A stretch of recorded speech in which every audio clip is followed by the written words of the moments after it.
So good morning students and welcome to the second video of our YouTube channel, or I can say the second video of units and measurements. ठीक है, ये second videos है कौन से chapter के लिए? Units and measurements. और जैसे आप लोग ये वीडियो जाने से पहले मैं आप लोगों को एक रिक्वेस्ट करूंगा कि जिसने मेरा पहला वीडियो नहीं देखा है तो प्लीज पहले वीडियो को देख लो, जंप अप मत करो। पहले वीडियो को देखने के बाद ये सेकंड वीडियो पे आ जाना, ठीक है।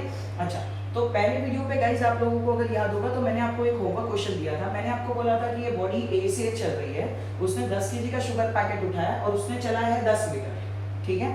और इसने ये बॉडी ने कुछ तो वर्क डन किया है जब वो ए से बी पे चल रहा था, ठीक है। सेकेंड केस में मैंने आपको सेम चीज दी थी कि बंदा सेम था, बॉडी सेम थी और ये वही 10 केजी का पैकेट उठा रहा है, बट अब वो ए से बी नहीं चल रहा, अब वो बी से ए चल रहा है। और मैंने आपको बोला था कि work done in first case and work done in second case पे दोनों में आपको कमेंट करना है। तो हालांकि बहुत सारे बच्चों ने मुझे ये बोला या बहुत सारे बच्चों की मुझे ये कमेंट आए थे कि सर दोनों के वर्क डन में सेम, मतलब एक्चुअली दोनों का वर्क डन सेम होगा। तो गाइस राइट है, आप लोग बराबर बोल रहे हो। That is work done in first case will be equal to work done in second case। अब जरा ध्यान से सुनना guys, work done in first case will be equal to work done in second case. Guys ये मेरे question का answer नहीं है, मेरे को तो सबको पता है, ये तो यार ध्यान से देखो। अब लॉजिकली सोचो, उसने 10 केजी का पैकेट उठाया, चला कितना 10 मीटर। यहां से उसने 10 केजी का पैकेट उठाया, चला 10 मीटर। ऑब्वियस सी बात है यार, 10 केजी का पैकेट उठा के अगर वो चल रहा है तो दोनों केस में वर्क डन तो सेम ही करेगा। मेरा क्वेश्चन ये था ही नहीं, वर्क डन तो सेम ही होने वाला, ये तो बच्चा भी जानता है। मुझे ये पूछना है आप लोगों से कि मुझे बताओ कि वर्क डन कैसा क्वांटिटी है, whether it is a scalar quantity और whether it is a vector quantity. क्या ये बात सबको समझा? मैंने आपसे क्वेश्चन एक्चुअली इसलिए पूछा था कि मुझे ये पता चले कि आप लोग ये डिटरमाइन कर पाते हो या नहीं कर पाते हो कि वर्क डन स्केलर क्वांटिटी है वेक्टर क्वांटिटी है, ठीक है। तो चलो गाइस, अभी फिलहाल मैं इसका आंसर डिस्क्लोज करता हूं। अब लॉजिकली सोचो, ये बात आपको भी समझ आएगी। अब लॉजिकली देखो, आपने बोला कि work done in first case will be equal to work done in second case. अब लॉजिकली सुनो गाइस, पहले केस में बंदा कैसे चला, ए से बी, मतलब उसका डायरेक्शन कहां पे था, ये साइड में, मतलब आप बोल सकते हो फॉरवर्ड डायरेक्शन, ठीक है। उसका डायरेक्शन ऐसा था, ठीक है। और वर्क डन आ गया पहले केस का, मतलब वर्क डन पहले केस का है। अब सोचो दूसरे केस में उसने वर्क डन वही किया, मतलब work done same, but logically सोचो उसका डायरेक्शन पहले वाले केस के जैसा था या पहले वाले केस से उल्टा था। डायरेक्शन कैसा है, ऑपोजिट, बराबर है कि नहीं। मतलब पहले वाले केस में अगर वो फॉरवर्ड डायरेक्शन में जा रहा है या राइट डायरेक्शन में जा रहा था, तो सेकंड वाले केस में वो बैकवर्ड डायरेक्शन में जा रहा है या तो लेफ्ट डायरेक्शन में जा रहा है, बराबर है कि नहीं बराबर है। तो लॉजिकली सोचो गाइस, देखो दोनों में वर्क डन तो सेम है, डायरेक्शन ऑपोजिट होने के बाद भी, मतलब इधर का डायरेक्शन देखो ऐसा है, इधर का डायरेक्शन देखो ऐसा है, दोनों में डायरेक्शन उल्टा होने के बाद भी दोनों का वर्क डन सेम है। लॉजिकली सोचो, अगर दोनों का वर्क डन सेम है तो क्या ये बॉडी कैसे चल रही है या ये बॉडी कैसे चल रही है, कैसे चल रही है, मतलब इस बॉडी का क्या डायरेक्शन है और इस बॉडी का क्या डायरेक्शन है, क्या इससे कोई डिफरेंस आया या एग्जांपल में कोई डिफरेंस आया क्या? नहीं बॉस, क्योंकि दोनों का वर्क डन तो सेम है। अगर डिफरेंस आता तो मैं मानता, और डिफरेंस आता वो क्यों, क्योंकि देखो ये बॉडी यहां पे चल रही है, मतलब ये बॉडी राइट डायरेक्शन में चल रही है और ये बॉडी लेफ्ट डायरेक्शन में चल रही है, तो डायरेक्शन की वजह से अगर शायद कोई डिफरेंस आता तो कुछ अलग बात होती। बट लॉजिकली सोचो, क्या ये डायरेक्शन की वजह से ये दोनों एग्जांपल में कोई भी डिफरेंस आया? नहीं आया, क्या नहीं आया, ऑब्वियस सी बात है। तो अगर डायरेक्शन की वजह से ये दोनों के बॉडी में वर्क डन में कोई डिफरेंस ही नहीं आता और एंड में मैं आपको बोल भी रहा हूं कि वर्क डन दोनों का सेम है, मतलब लॉजिकली सोचो वर्क डन डायरेक्शन पे डिपेंड करता है या नहीं करता है, करता है नहीं करता है, बराबर है। Work done does not depends upon direction, does not depends on direction।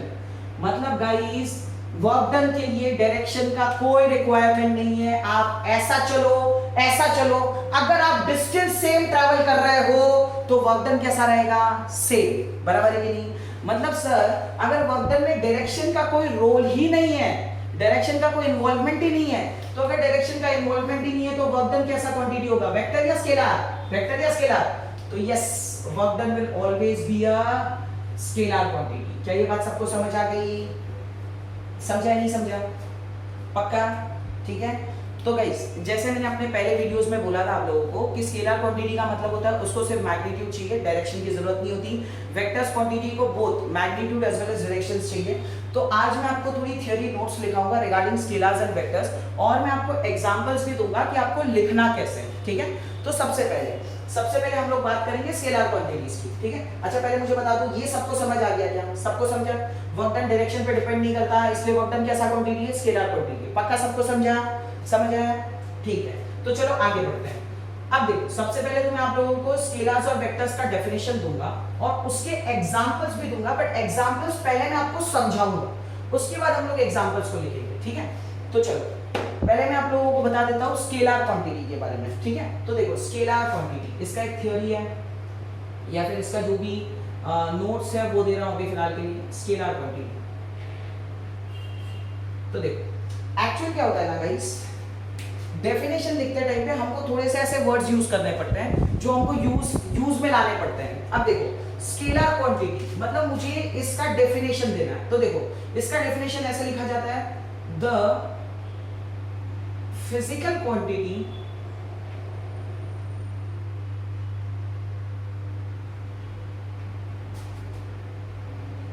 which consists of magnitude only and no direction, ठीक है।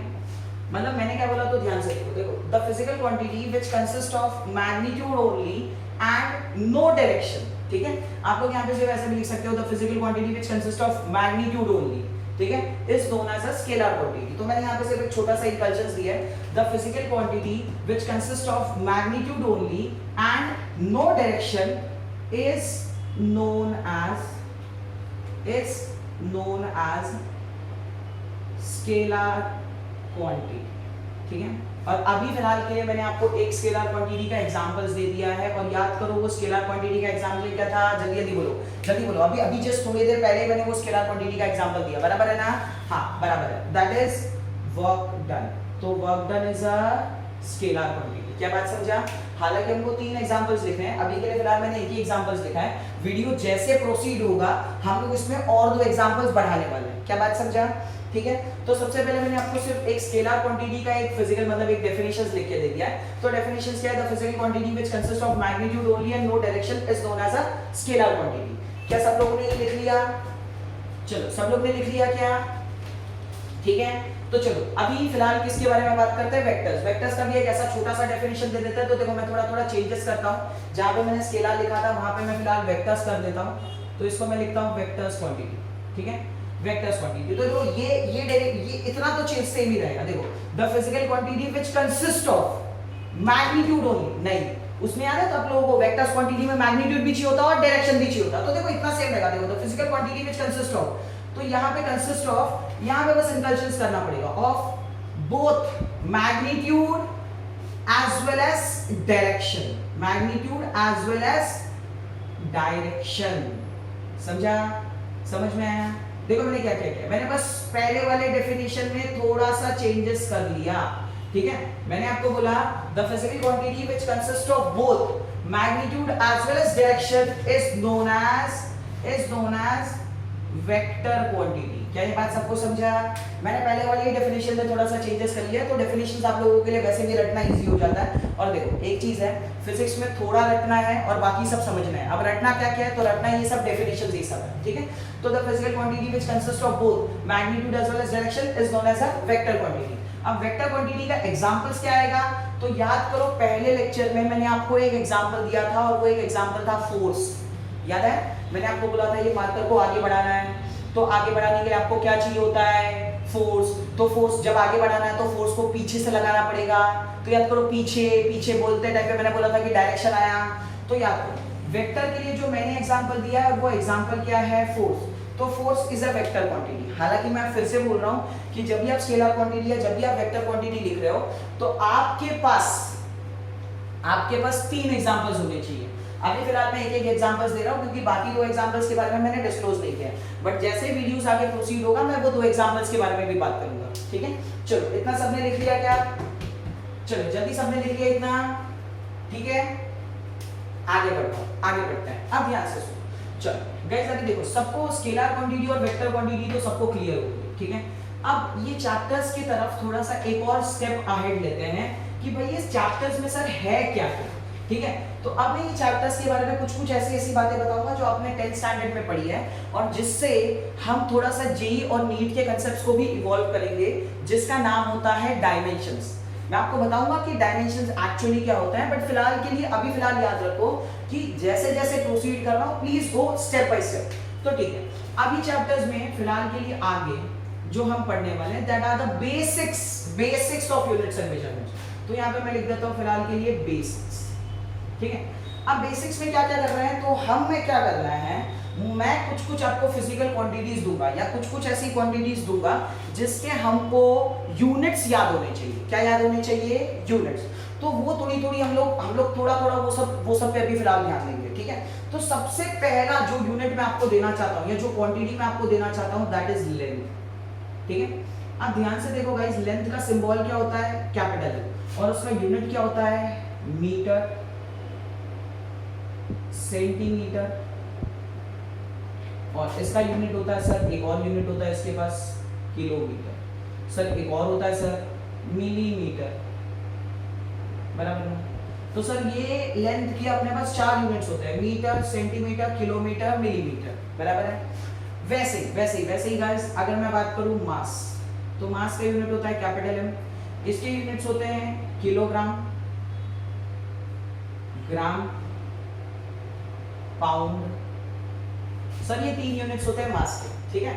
और अगर मैं एक और क्वांटिटी की बात करूं, और वो थर्ड क्वांटिटी है that is time, that is T, तो सर इसके यूनिट होते हैं सेकेंड्स, मिनट्स एंड आवर्स।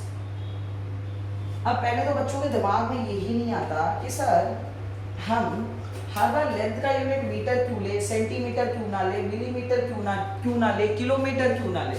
तो गाइस कभी भी याद रखो, देखो ये मैंने 3 क्वांटिटीज लिखी है, और ये तीनों क्वांटिटीज की हमारे पास जितनी अवेलेबल यूनिट्स है हमने सब लिखी है। हाँ, अब थोड़े बच्चे ये बोलेंगे सर सेंटी ये टाइम में तो और सब बाकी है सर, मिली सेकेंड ये सब वो सब। तो गाइस देखो इतना ज्यादा डीप में नहीं जाना है, हमको जितनी कंसेप्ट या फिर जितनी चीजें हमको चाहिए फिलहाल जेई और नीट के लिए, हम लोग फिलहाल उतने में ही जा रहे हैं। और दूसरी बात, अगर मिली सेकेंड या कोई भी ऐसी चीज आती है जैसे माइक्रो सेकेंड आता है, नैनो सेकेंड आता है, तो मैं आपको उसका कन्वर्जन्स बताऊंगा, ठीक है।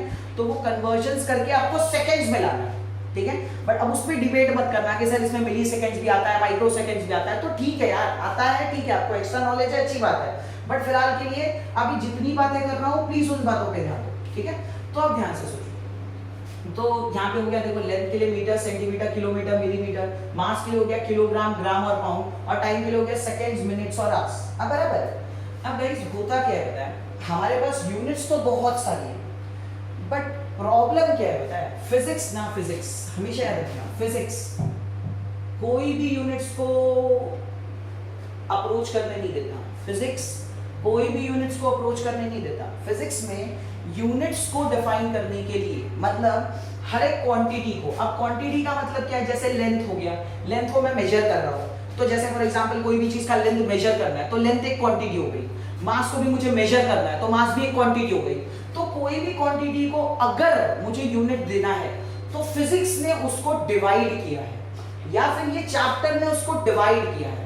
अब ये चैप्टर ने उसको कितने पार्ट्स में डिवाइड किया है, तो ध्यान से जरा सोच लो उनका डिविजन्स कैसा कैसा है। तो प्लीज यहाँ पे जरा ध्यान देना, क्योंकि अब हम थोड़े से इंपॉर्टेंट पार्ट पे आते हैं। पहला जो बेसिक डिविजन्स है उसको बोला जाता है MKS सिस्टम्स। क्या बोला जाता है? MKS systems. याद रखना गाइस प्लीज, पहले वाले को क्या बोला जाता है? MKS। इसको सिस्टम्स बोलो या यूनिट्स बोलो, ठीक है, चलेगा, MKS।